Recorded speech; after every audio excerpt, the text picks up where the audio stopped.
Hello friend, তোমরা সবাই কেমন আছো? আশা করছি সবাই ভালো আছো। তো আজকে আমি রান্না করছি হাঁসের মাংস। তো সেটাই তোমাদেরকে দেখাচ্ছি। একটা হাঁড়িতে আমি হাঁসের মাংসগুলো সব ঢেলে দিচ্ছি।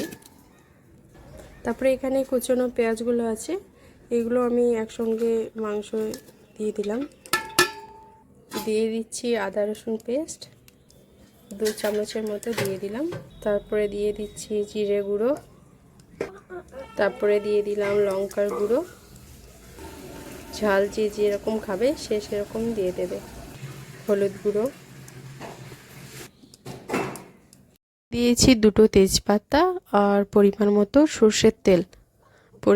সর্ষের তেল দেওয়ার পর আমি এতে দিয়ে দিলাম কুচনো টমেটোটা দেওয়ার পর আমি এটাকে ভালো করে মেখে নেব।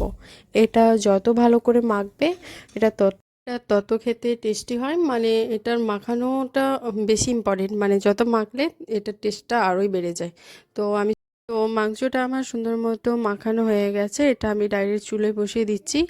আর এটাকে আমি ঢাকা দিয়ে কষিয়ে নেব ভালো করে, যতক্ষণ অবধি না মাংসের ওপর থেকে তেল উঠে আসে ততক্ষণ অবধি।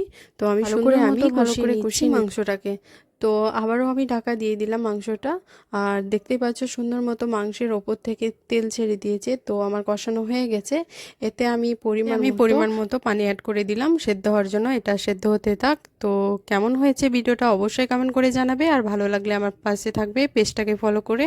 তো আমার নতুন বন্ধুদের অনেক অনেক ভালোবাসা, তোমরা একে অপরের সঙ্গে যুক্ত থেকো আর বেশি বেশি কমেন্ট রিপ্লাই করো। আর আজকের মতো ভিডিওটা এখানেই শেষ করছি। নেক্সট ভিডিওতে আবার দেখা হচ্ছে। টাটা।